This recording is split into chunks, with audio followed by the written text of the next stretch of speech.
Hey, my lovely, lovely, wonderful, beautiful, handsome people. A pleasant afternoon to everybody. I saw something, to the to the editor. I think I'm not even sure when this was. This was the Thursday's Gleaner, not Gleaner, Observer. My apology, the Observer, and it says out of touch and out of line. Let me read it. So I'm reading it verbatim. Dear editor, the People's National Party PNP recently unveiled a plan to subsidize buses and taxis for student transportation. This is from Andreen Gentles. A policy initiative that on the surface might seem progressive and student centered, but beneath the thin veneer of political populism lies a deeply disconnected proposal shaped more by privilege than genuine understanding of the lived experiences of Jamaica's youth. So let's see what they mean by privilege as opposed to a deep understanding of the lived experiences. Let us not be misled by the polished statements and feel good rhetoric. The harsh reality is that this plan has been architected by individuals who, for much of their lives, have been chauffeured from gated communities to private institutions, safely nestled in the back seats of luxury vehicles. These are not the voices of those who have stood for hours at Halfway Tree or Spanish Town terminals, jostling for space in overcrowded buses, or praying that the next taxi ride doesn't turn into a horror story. Well, I don't know all politicians. I don't know their life story, so I'm not sure I can fully agree with this. Maybe now in their present state, perhaps their children have no understanding, but maybe for some of the older ones, I'm not sure. So this is still a perspective, unless they're familiar with the entire living situation of these politicians. I don't know. Over the years, there have been numerous reports of violence, robberies, harassment, and sorry, I skipped a section. Sorry, let me go back now. So, the most troubling aspect of this proposal is the apparent lack of understanding or willful ignorance of the dangers and trauma associated with public transportation in Jamaica. Is something that I've always hated. When I used to go to high school, I hated it. Mighty God. They put peanut, they choke up, they squeeze up. Ugh. The PNP leadership, many of whom hail from wealth and privilege, are simply out of touch with the brutal realities that students face daily on the streets and in our transit system. As I said, I don't know the full gamut of a number of the politicians that are here. I'll agree that in their present state, they would be out of touch. But I can't say what they were when they were younger. Some had to go through the rigors of life. So I'm not sure. Over the years, there have been numerous reports of violence, robberies, harassment, and even stabbings on public buses, which is true. We've heard of these. Students, particularly those from inner city communities, have been exposed to unspeakable profanity. Jesus. Oh God, that is so true. Sexual harassment and the constant psychological burden of navigating unsafe environments. It's not just about getting from point A to point B, it's about survival.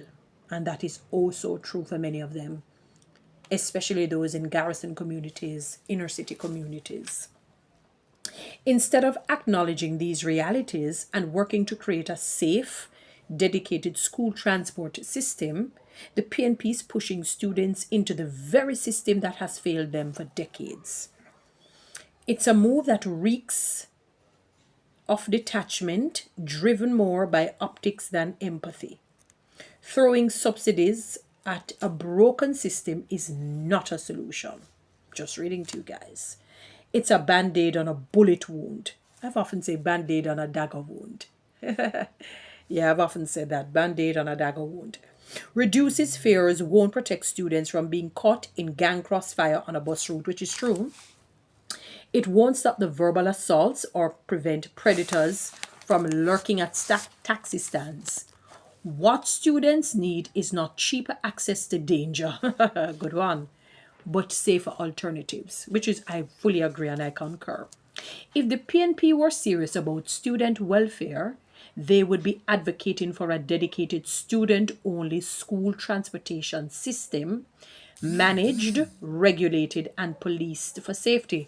And let me interject here, and this is why I love the school bus, the one that is streamlined, the 10-year-old vehicle, the vintage one that I call it. Because I know that it is student centered, or maybe a teacher or two, as an adult will be there, or some other safe adult will be there to monitor the students going to school. Plus, you won't have any loud sound system with, uncouth music being played in same. A true investment in the future would prioritize the physical and mental well-being of students, not just the convenience of a sound bite during campaign season. Because I know we're now in election season, although it has not been called yet the date, but we know any minute now. We have a few more months to go. So any moment now it has to be called. At its core, this policy exposes a wider issue within the PNP and Jamaican politics in general.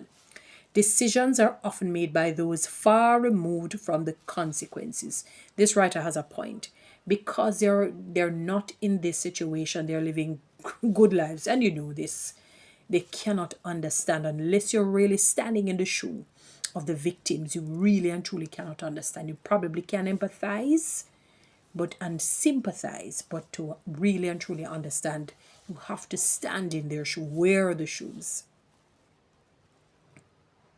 When you've never had to take a bus with a school bag clutched tightly to your chest, eyes scanning for threats, you're looking around, wonder if anybody's going to come and try and rob you. I got robbed once on a bus. Is a washover ring him to get still. Never get a real ring. Yeah. It's easy to romanticize public transport as a shared space of the people. When your children have never had to hear gunshots from the back seat of a coaster bus, you can afford to be idealistic. This isn't leadership, it's negligence. Why I feel the pain of this writer. I feel the pain of this writer. A subsidized transportation plan for students is not a policy crafted from understanding, but from assumption. We are guilty of that a lot as humans. I'm reading a critical thinking book, where we put a lot of assumptions and think because something may have happened a few times before a particular way, we think it will work this way at this season at this juncture. And it may not be so. So it can be considered as factual. It reflects the dangerous gap between the governed and those who govern. If we are to build a Jamaica that is truly equitable and safe, then our leaders must do more than throw money at a problem. It's a good point. They must listen, really listen, not just hear, not just allow the words to pass through the ear, the core of the ear, but to really allow it to seep into the soul of the man or the woman. So they must listen, really listen to the stories of our youth and act with empathy, not entitlement. You have some youth, their lived experiences seem as if they have been on the planet for 100 years. They seem like it's like they have an old life, an old soul, because of the harsh realities, the difficulties financially and socially, mentally and psychologically. Until then, no amount of subsidies will protect a child on a bus where trauma is just another stop on the route. The writer has some really potent points in this. If you're far removed from the situation, you cannot truly understand. That is why people struggle. They wonder why, when they're sharing their experiences with people, how people seem aloof. They seem far reaching. They seem very stoic and stiff and without empathy and without feeling. It's not so much that. It's that they cannot understand because they've never been in the shoe, never experienced it. And that's a sad state to be. Anyway, guys, you know what to do. Read TikTok and YouTube. Subscribe. Please give me one of those lions.